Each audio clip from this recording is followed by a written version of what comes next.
Now let's talk about headspace for a minute. If you're watching any of my other series of builds, you may notice that there is a video out of sequence or missing altogether. That would be anything with headspace. Now that I've been building a lot longer and done this a lot more, and I've come to understand how headspace works a lot better, and the way I explained it in those other videos basically would be bad advice probably. So I removed all of them so nobody would get confused, because I mentioned setting my headspace to live rounds, and people took that as, well, you only need to use these and not gauges. You use these, period, every single time. They're a lot cheaper than any deductible you're probably going to have for the emergency room to reconstruct your face or put fingers back on or whatever.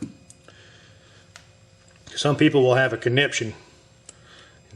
Never ever use live rounds. You can see this was one that never went off. I think it's safe because it was months ago. Or weeks anyway.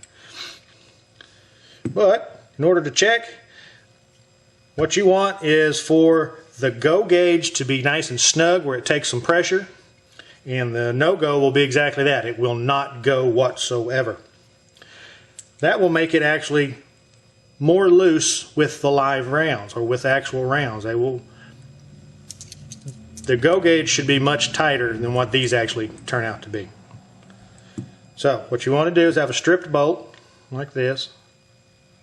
Obviously this can't be fired, so we don't have to worry about any of that. Like I said, you want to have pressure on this thing. This is your go gauge. You take a little bit of force. From 0 to 33 pounds, it should be no more than 33 pounds. But for most home builders, you're not going to have a force gauge or any kind of way of really telling how much pressure or force it takes to close it. So how do you know if you're at 33 pounds or over? Best thing to do is, see, it stops right there.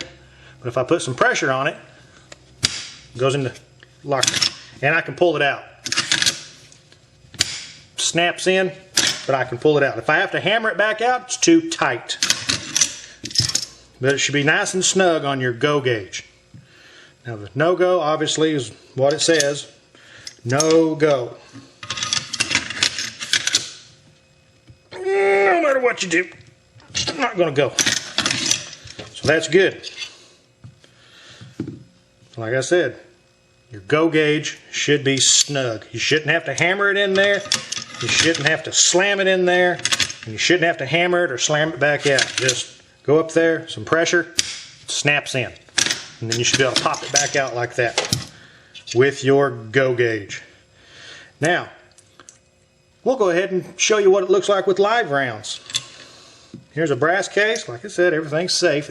We can't go off, but like I said, some people will have a cow about a live round. But see how easy it goes in there?